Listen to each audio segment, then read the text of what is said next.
Thanks for joining us. I'm Paula Ebben with the WBZ News update on this Friday. Our top stories.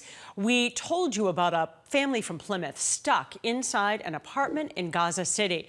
They say their relatives have been killed in airstrikes. This is 47-year-old Hazem Shafai and his wife Sana, along with their 3 children. The youngest is 2. The family tells us they were there visiting relatives who live south of Gaza's northern border when the war began October 7th. They've been living in an apartment in Rafah since Monday. WBZ's Tiffany Chan spoke with another family member who says they are fighting to stay alive. When I talked to him this morning, all of our conversation was providing shelter before the nightfall, because at night the bombing intensifies. Shafai says a rehab facility has now turned into a bomb shelter for civilians in Gaza. And we want to note several Massachusetts lawmakers have been reaching out to the State Department trying to get Americans out. A truck crashed into a bank in Yarmouth this morning. A witness shared the video with WBZ. He tells us it appears the driver here had a medical issue. The first person to get to the truck had to remove the driver's foot from the gas pedal. Yarmouth police are calling this a major accident. They've shut down Route 28 between Wood Road and Forest Road. We have a crew headed to the scene. We'll have updates throughout the afternoon. A 22-year-old woman is now facing several charges in the death of a pedestrian on the UMass Dartmouth campus earlier this year. Police say Denasia Sampson hit and killed a 19-year-old student at the school back in April.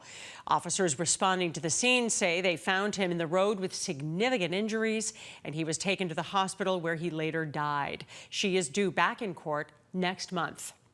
We're in a next weather alert heading to the weekend. Let's get a check of the rainy forecast with meteorologist Jason Mikell. Paula, we continue to watch even more cloud cover move in across New England for our Friday. It really starts to intensify once we close out Friday heading in towards Saturday. This is System 1 now, and System 2, we've been talking about it all week long. Now let's break down and see how this system unfolds once it moves into the I-95 corridor from Philly all the way up through New York City, as well as New England. More scattered showers are going to be moving on in. And it almost seems like we're going to have a couple rounds. Round 1, and then look at this, round 2 begins to move on in. Now, as we move the clock forward here for the rest of the evening on this Friday night, notice this system now riding right up the eastern seaboard, right into our neck of the woods.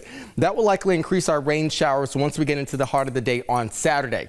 Early morning showers are going to be possible across the region. They're going to be more likely once we get into the noon hour for our Saturday and become a little bit more widespread. Now notice as System 2 moves on out, at least System 1 moves on out to sea, will wrap around even more moisture fetching from the Atlantic all the way back down through the region. And as we close out Saturday moving into Sunday, here's the return effect. Now, boom, coming on in here once we get into Sunday afternoon into the evening hours. This system is a system that's going to bring even more heavy periods of rain into the mix, but also gusty winds. And this will be a strong north wind bringing in much cooler weather. We have daytime highs in the 60s today, as well as tomorrow. We will struggle to get into the mid to low 50s for daytime highs come Monday. As far as rainfall forecasts, again, as we put some numbers on the board, I think the highest amounts of rainfall could likely be north and west of the city, but we can still squeeze out roughly around an inch of rainfall through Sunday midday and likely fetch even more once we get into Sunday afternoon into the evening. So in short order, mostly cloudy skies today, a few showers, mid-60s for daytime highs. Windy conditions will be coming in tow right behind the system on Sunday. So if you're going to the Pats game down in Foxborough, prepare thyself. There's going to be very gusty winds, 30 to 35 miles per hour. Surface temperatures likely around 60 degrees, but likely feeling like the mid to low 50s, and for some could likely feel like the upper 40s. So this is the forecast for us on Sunday. Notice 58 degrees, but look at these wind gusts at 15 to 20 miles per hour, with again gusts likely going to be approaching 20 to 30 miles per hour.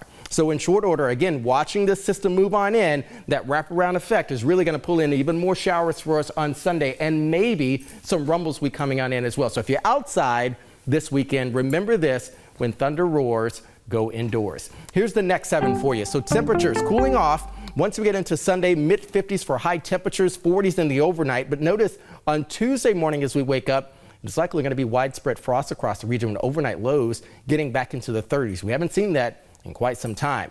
We stick with the northwest wind on Tuesday, and then it turns southerly once we get into Wednesday and Thursday, and that is a warming wind likely to push temperatures up to near 70 degrees. That too, Paula, could be the last of 2023. Back to you. Thanks, Jason. I'm Paula Ebben. This has been a WBZ News Update.